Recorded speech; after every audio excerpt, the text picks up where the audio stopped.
আসসালামু আলাইকুম, কেমন আছেন সবাই? আশা করি সবাই অনেক ভালো আছেন। তো আপনাদের দোয়া ও ভালোবাসায় আলহামদুলিল্লাহ অনেক ভালো আছি। তো অনেকের ভিডিও দেখেছি কোয়েল পাখির ডিম কুড়ায়, তো অবশেষে আমিও ডিম কুড়ানোর একটা ভিডিও আপনাদের মাঝে দিলাম। আসলে ডিমগুলো পারসে হচ্ছে আজকে, তো তার কারণে হচ্ছে ডিম কুড়ানোর ভিডিওটা দিলাম। আসলে এটা অন্যান্য ভিডিওতে দেখলে অনেক ভালো লাগতো, কিন্তু আজকে যখন সামনাসামনি এই কোয়েলের ডিমগুলো গোছাচ্ছিলাম তখন অনেক বেশি ভালো লাগতেছিল।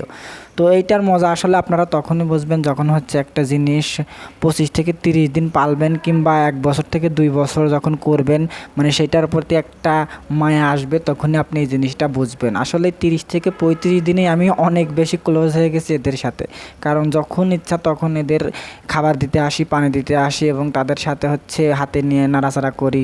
তো অনেক বেশি ভালো লাগে আসলে এদের সাথে থাকা, এবং কি এদের যত ডাকাডাকি আছে শব্দটা শুনতে অনেক বেশি ভালো লাগে। আসলে অনেকেই ভাবতে পারেন যে ভাই আপনি এই জায়গায় থাকেন, আপনার কি নাকে মুখে ঘৃণা লাগে না? আসলে সেরকম কিছু না, এই জায়গায় আস্তে আস্তে অভ্যাস হয়ে গেছে, তো যার কারণে আসলে যে গন্ধটা, ওই গন্ধটা আসলে নাকে ওই রকমভাবে লাগে না। তো আসলে আপনিও যদি এরকম করতে চান তাইলে হচ্ছে আপনার প্রথম একটু খারাপ লাগবে, গন্ধ লাগবে, কিন্তু পরবর্তীতে যখন আপনি অভ্যস্ত হয়ে যাবেন তখন কিন্তু আপনার সেই রকম কিছু হবে না। এরা এত পরিমাণ ডাকাডাকি করে মনে হচ্ছে যে ঘর ধরে ভেঙে ফেলবে। আসলে আমি যদি আপনাদেরকে ক্যামেরা চালু করে দেখাইতে পারতাম তাহলে হয়তো বুঝতে পারতেন যে ডাকাডাকি করে কী পরিমাণ। অনেক বেশি ডাকাডাকি করে, কারণ হচ্ছে এই জায়গা অনেক বেশি মরগ হয়ে গেছে। তো যাই হোক, ওইটা কোনো বিষয় না, মরগগুলো আমি বিক্রি করে ফেলবো না, সামান্য কিছু মরগ হচ্ছে রাখবো, কারণ হচ্ছে সেগুলো হচ্ছে বীজ ডিম বানানোর জন্য, আর মরগ সব সেল করে দেব। আর যেহেতু আমার মরগ এখন পরিপূর্ণ হয়ে গেছে বিক্রি করার জন্য, এখন হচ্ছে মরগগুলো বিক্রি করে দেব। আর যদি কেউ কিনতে চান অবশ্যই ইনবক্সে নক দিন, সমস্যা নাই, আপনাদেরকে ভালোটা দেওয়ারই চেষ্টা করব ইনশাআল্লাহ। আর এদের খাবার হচ্ছে আমি 3 বেলা দিয়ে থাকি, পানিও 3 বেলা দিয়ে থাকি। আপনারা যখনই এই কোয়েল পাখি পুষতে যাবেন তখনই একটা বিষয় সবসময় খেয়াল করবেন, সেটা হচ্ছে আপনার হচ্ছে টাকা পয়সার ম্যানেজমেন্ট না করে কখনোই এগুলো করতে আসবেন না।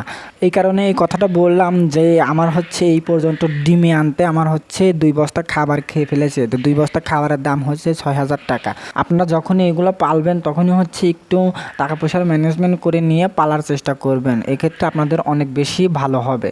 কারণ হচ্ছে আপনি যদি একটা পাখির পিছনে 50 থেকে 60 টাকা খরচ করেন, এক্ষেত্রে আপনার হচ্ছে পরবর্তীতে আপনার ডিম দেবে, তারপরে হচ্ছে আপনার প্রফিট হবে। তো এক্ষেত্রে আপনি প্রথম থেকে যখন হচ্ছে খাবারটা খাওয়াবেন তখন থেকে হচ্ছে আপনার, তো আমার এই জায়গায় প্রায় 200 মতন পাখি ছিল, তো 200 পাখির মধ্যে এখন পর্যন্ত একটাও অসুস্থ হয়ে মারা যায় নাই।